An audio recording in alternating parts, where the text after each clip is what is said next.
وَلِلَّهِ الْمَشْرِقُ وَالْمَغْرِبُ فَأَيْنَمَا تُوَلُّوا فَثَمَّ وَجْهُ اللَّهِ إِنَّ اللَّهَ وَاسِعٌ عَلِيمٌ۔ اور مشرق اور مغرب کے مالک اللہ ہی ہیں، تم جدھر بھی منہ کرو ادھر ہی اللہ کا منہ ہے۔ اللہ تعالیٰ کشادگی اور وسعت والے اور بڑے علم والے ہیں۔ سامعین، اب اس آیت کی تفسیر سماعت کیجیے۔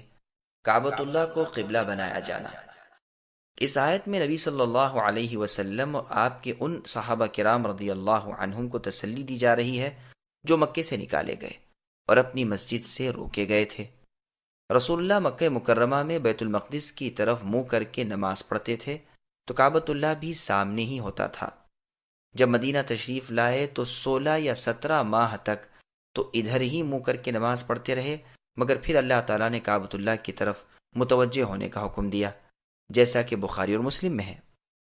ابو عبید قاسم بن سلام رحمۃ اللہ علیہ نے اپنی کتاب ناسخ و منسوخ میں ابن عباس رضی اللہ عنہما سے روایت نقل کی ہے کہ قرآن میں سب سے پہلا منسوخ کا حکم یہی قبلے کا ہے۔ للہ المشرق والی آیت نازل ہوئی، رسول اللہ بیت المقدس کی طرف منہ کر کے نمازیں پڑھتے۔ پھر آیت وَمِنْ حَيْثُ خَرَجْتَ نازل ہوئی اور رسول اللہ نے بیت اللہ کی طرف متوجہ ہو کر نماز ادا کرنا شروع کی۔ مدینے میں جب رسول اللہ بیت المقدس کی طرف منہ کر کے نماز پڑھتے رہے تو یہ یہودی بہت خوش ہوئے، لیکن جب یہ حکم چند ماہ کے بعد منسوخ ہوا اور رسول اللہ اپنی چاہت اور دعا اور انتظار کے مطابق کعبۃ اللہ کی طرف منہ کر کے نمازیں پڑھنے کا حکم دیے گئے تو ان یہودیوں نے تانے دینے شروع کر دیے کہ اب اس قبلے سے کیوں ہٹ گئے۔ تو اللہ تعالیٰ نے یہ آیت اتاری کہ مشرق و مغرب کے مالک اللہ تعالیٰ ہی ہیں۔ پھر یہ اعتراض کیا، جدھر اللہ کا حکم ہو پھر جانا چاہیے۔ ابن عباس رضی اللہ عنہما سے یہ بھی مروی ہے کہ مشرق و مغرب میں تم جہاں کہیں بھی ہو منہ کعبے کی طرف کرو۔ بعض بزرگوں کا بیان ہے کہ یہ آیت کعبے کی طرف متوجہ ہونے کے حکم سے پہلے اتری ہے، اور مطلب یہ ہے کہ مشرق و مغرب جدھر چاہو منہ پھیرو، سب جہتیں اللہ ہی کی ہیں اور سب طرف اللہ موجود ہے، اس سے کوئی جگہ خالی نہیں، جیسے فرمایا وَلَا أَدْنَى مِنْ ذَلِكَ وَلَا أَكْثَرَ إِلَّا هُوَ مَعَهُمْ أَيْنَمَا كَانُوا، یعنی تھوڑے بہت جو بھی ہوں اللہ ان کے ساتھ ہے۔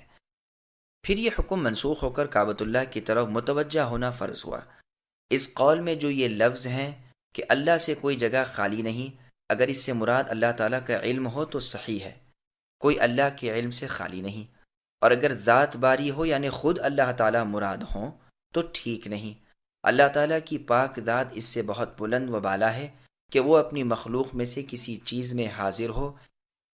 نیز مطلب آیت کا یہ بھی بیان کیا گیا ہے کہ یہ آیت سفر اور رہ روی اور خوف کے وقت کے لیے ہے کہ ان تینوں وقتوں میں نفل نماز کو جس طرف منہ ہو ادا کیا کرو۔ سواری پر اور تاریکی میں نماز پڑھنے کی تفصیل۔ ابن عمر رضی اللہ عنہما سے مروی ہے کہ ان کی اونٹنی کا منہ جس طرف ہوتا تھا نماز پڑھ لیتے تھے، اور فرماتے تھے کہ رسول اللہ صلی اللہ علیہ وسلم کا طریقہ یہی تھا، اور اس آیت کا مطلب بھی یہی ہے۔ آیت کا ذکر کیے بغیر یہ حدیث مسلم، ترمذی، نسائی، ابن ابی حاتم، ابن مردویہ وغیرہ میں مروی ہے، اور اصل اس کی صحیح بخاری، صحیح مسلم میں بھی موجود ہے۔ صحیح بخاری میں ہے کہ ابن عمر رضی اللہ عنہما سے جب نماز خوف کے بارے میں پوچھا جاتا تو نماز خوف کو بیان فرماتے اور کہتے کہ جب اس سے بھی زیادہ خوف ہو تو پیدل اور سوار کھڑے کھڑے پڑھ لیا کرو، منہ خواہ قبلے کی جانب ہو خواہ نہ ہو۔ نافع رحمہ اللہ کا بیان ہے کہ عبداللہ بن عمر رضی اللہ عنہما میرے خیال سے اسے مرفوع بیان کرتے تھے۔ امام شافعی رحمہ اللہ کا مشہور فرمان ہے کہ سفر خواہ پر امن ہو، خواہ خوف، ڈر اور لڑائی کا ہو، سواری پر نفل ادا کر لینے جائز ہیں۔ امام مالک رحمہ اللہ اور آپ کی جماعت اس کے خلاف ہے۔ ابو یوسف اور ابو سعید استخری بغیر سفر کے بھی سے جائز کہتے ہیں۔ انس رضی اللہ عنہ سے بھی یہ روایت ہے۔ ابو جعفر طبری رحمہ اللہ بھی اسے پسند فرماتے ہیں، یہاں تک کہ وہ تو پیدل چلنے والے کو بھی رخصت دیتے ہیں۔ غائبانہ نماز جنازہ پڑھنے کا بیان۔ بعض مفسرین رحمہم اللہ کہتے ہیں کہ اس کے نازل ہونے کا باعث نجاشی ہے۔ اس کے معنی میں یہ بھی کہا گیا ہے کہ وہ بیت المقدس کی طرف اس لیے نمازیں پڑھتے رہے کہ انہیں اس کے منسوخ ہو جانے کا علم ہی ہوا تھا، قرطبی رحمہ اللہ فرماتے ہیں کہ ان کے جنازے کی نماز رسول اللہ نے پڑھی، اور یہ دلیل ہے کہ جنازے کی نماز غائبانہ ادا کرنی چاہیے، اور اس کے نہ ماننے والے اس کو مخصوص جانتے ہیں اور اس کی 3 تعویلیں کرتے ہیں۔ ایک تو یہ کہ رسول اللہ نے اس کے یعنی نجاشی کے جنازے کو دیکھ لیا، زمین آپ کے لیے لپیٹ لی گئی تھی۔ دوسری یہ کہ چونکہ وہاں ان کے پاس ان کے جنازے کی نماز پڑھنے والا اور کوئی نہ تھا، اس لیے رسول اللہ نے یہاں غائبانہ مدینے میں نماز جنازہ ادا کی۔ ابن عربی اسی جواب کو پسند کرتے ہیں۔ قرطبی کہتے ہیں کہ یہ ناممکن ہے کہ ایک بادشاہ مسلمان ہو اور اس کی قوم کا کوئی شخص اس کے پاس مسلمان نہ ہو۔ ابن عربی اس کے جواب میں کہتے ہیں کہ شاید ان کے نزدیک جنازے کی نماز کی شریعت نہ ہو۔ یہ جواب بہت اچھا ہے۔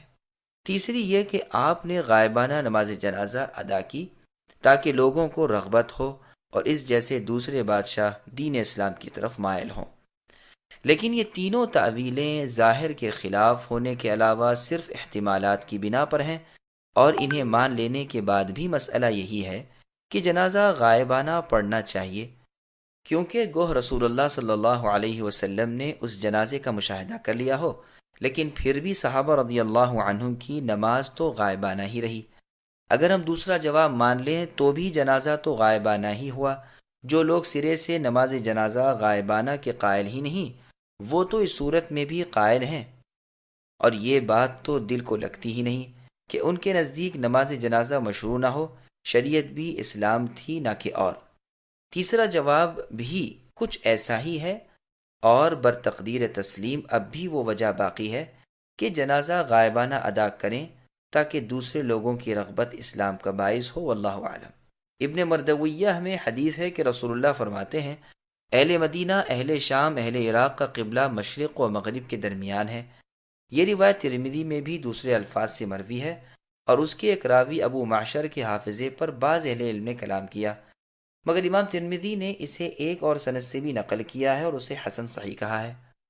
عمر بن الخطاب، علی بن ابی طالب، عبداللہ بن عباس رضی اللہ عنہم سے بھی یہی مروی ہے۔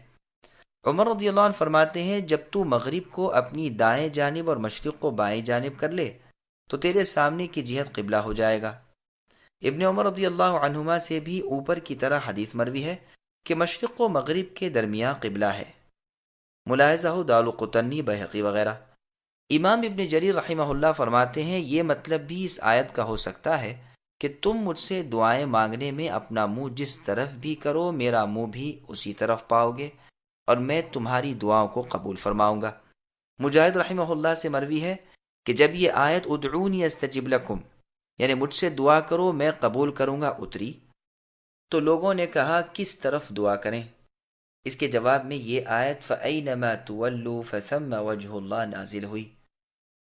پھر فرماتے ہیں کہ اللہ تعالیٰ تمام وسعتوں پر غالب اور گنجائش والے اور علم والے ہیں، جس کی کفایت سخاوت اور فضل و کرم نے تمام مخلوق کا احاطہ کر رکھا ہے۔ وہ سب چیزوں کو جانتے بھی ہیں، کوئی چھوٹی سے چھوٹی چیز بھی اللہ کے علم سے باہر نہیں، بلکہ وہ تمام چیزوں کے عالم ہیں۔